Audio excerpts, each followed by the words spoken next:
One of the first generation Tibetans born here in Santa Fe to parents who are Tibetan refugees from Tibet, and she'll share her experience as a Tibetan American. Probably next Thursday. Yeah, why don't you call me first?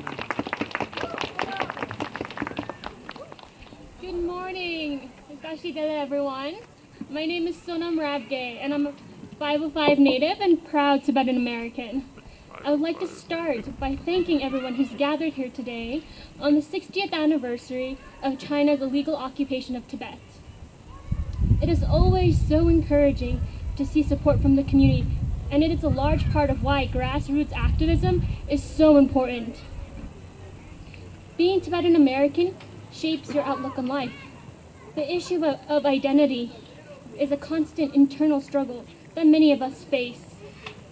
As we reflect on the 60th anniversary of Tibet's freedom struggle, we also come to terms of how diaspora has affected the generations born post-genocide. Majority of people my age and younger have never stepped foot in Tibet. We, from a young age, are taught to yearn for an ancestral land we have never known. Growing up can be difficult when you never quite see your identity reflected in the mainstream media and public sphere. You may be mislabeled as Chinese or ethnically ambiguous. Your home-cooked meals may bring stares. Speaking with your parents in our native tongue may bring questions. Differences in class and wealth may compound these feeling different even further. However, there'll not be a second thought when you see appropriation of your heritage, a commercialized shadow of your identity, packaged and sold as intellectual enrichment or self-improvement. We can see our culture, our religion, our very way of life, on one hand, being profited off of, but on the other, if we ourselves practice Tibetan values and way of life, we may be labeled as other or un-American. I wonder, how far must we assimilate in order for us to be considered real Americans? Must we trade in our past in order to be accepted? Do our physical features, accent, mother tongue automatically preclude us from entry to civil society? Of course not. If we give credence to these damaging notions of citizenship, we will lose ourselves. Also, while we may encounter some people who perpetuate these damaging notions, that is not everyone we meet. In fact, I say the vast majority of people are accepting of diversity, and we should not let these negative experiences shape or discourage us. As citizens of this country, we have unalienable rights to life, liberty, and the pursuit of happiness. We cannot afford to trade in our identity or our past for what will our future look like. Right now, in Tibet, Tibetans are dying in a human rights struggle in order to maintain their identity. While today in China, they're implementing a one-language policy of promoting Mandarin Chinese while suppressing Tibetan, Mongol, Uyghur, and Manchu languages. Even Chinese TV soap operas produced in Tibet, which used to be in Tibetan, spoken with the Chinese intonation, are now exclusively in Chinese. A rising number of mainland Chinese university students in Canada, Australia, and the US are going after Tibetans and Uyghurs for speaking up for human rights, or for simply engaging with His Holiness the Dalai Lama. I recently came across a poem that spoke to me about the experiences of being an immigrant. Titled First Generation Immigrant by Indian-Canadian poet Rupi Kaur, she says, "They have no idea what it's like to lose home at the risk of never finding home again, have your entire life split between lands and become the bridge between countries. We are all bridges to a land we may never enter. However, just because we have not been there does not mean we may never go, or that we shouldn't lay the groundwork for others to go. Being this bridge, being Tibetan American, means having your entire life politicized. To be a child of parents and grandparents who lived through genocide means inheriting a struggle that is long waged before we were born. It means constant vigilance. And while, as a Tibetan-born post-invasion, I may never know first-hand experience of how this struggle began, Today with us are people who are intimately aware of what happened during China's occupation. Our grandparents, our parents, their trauma is our inherited trauma.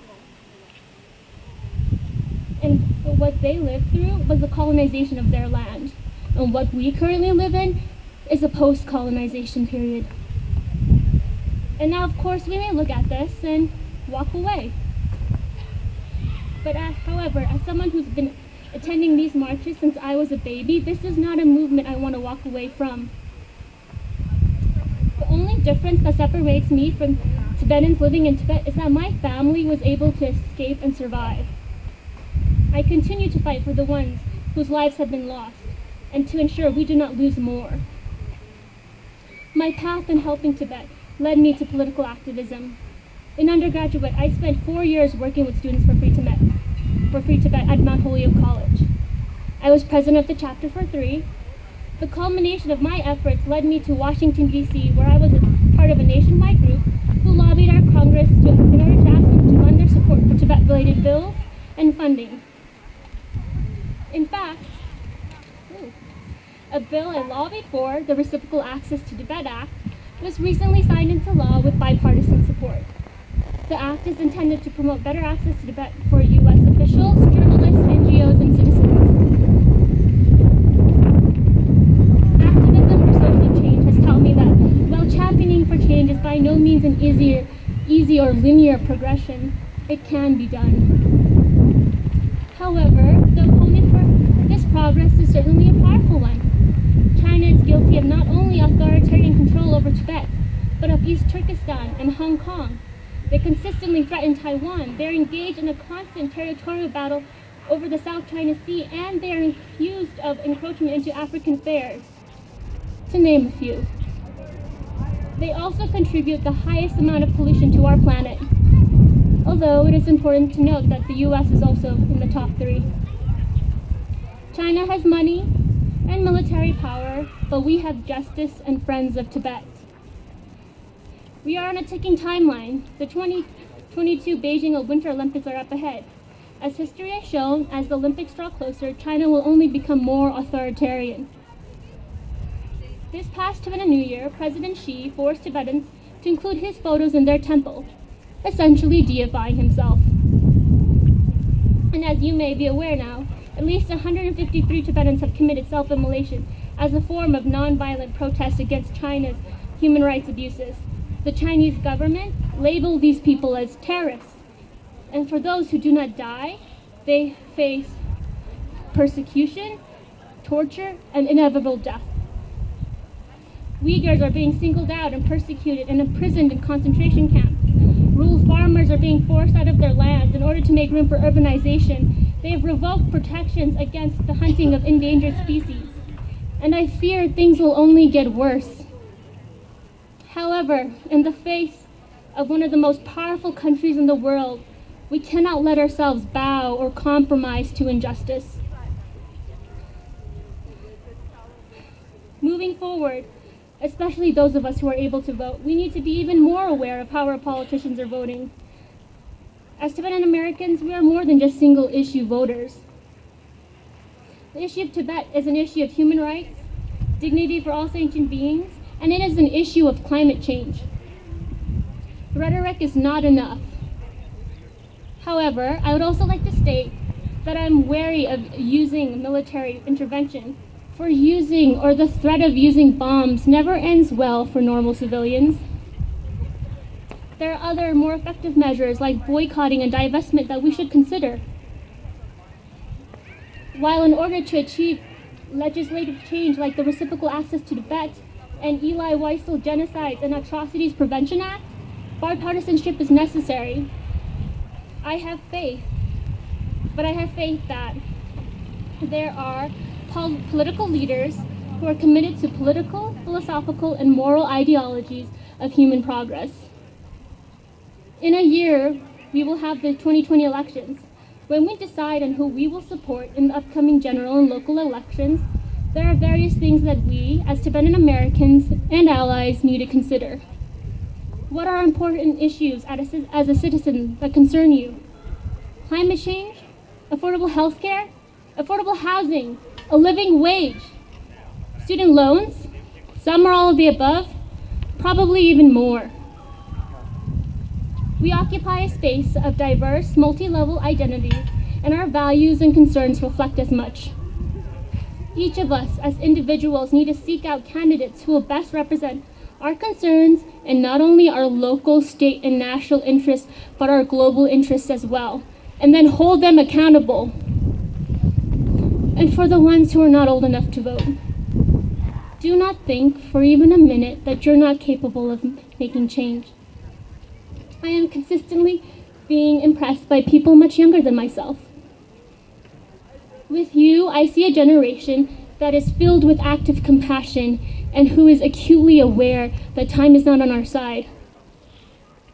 Whether considering the elections, Olympics, or climate change, I hope that you never doubt your worth, your ability to shape and create change, regardless of where your passions may lead you in life. I think being Tibetan has taught us that we are resilient, courageous, and able to withstand adversity. Being Tibetan is more than just a bloodline. In fact, what makes you Tibetan is more than what just the eye can see. As you move forward, I am confident that you'll be able to find your own path in Tibet's struggle. And as I wrap up, I will leave you with this last thought. The energy and concern for Tibet that has brought everyone here today is encouraging. I'm sure we came here today and will leave today feeling empowered. However, we cannot let these feelings lie dormant, only to awaken 1 year from now. Let us continue to push forward for Tibet. Let us stand in solidarity for all freedom movements, be it Uyghurs, for Hong Kong, for Taiwan, for Native Americans, for Palestine, or for any other movement you find yourselves in. The struggle for justice is universal, and we must stand together. Let us imagine a better world, a better future. Imagine a world where monks and nuns, the elderly, the teenagers do not have to set themselves on fire in order to get justice. Let us imagine a world where Tibetans live in freedom and dignity. Tibetans outside Tibet do. Why not Tibetans in Tibet? Pig yellow!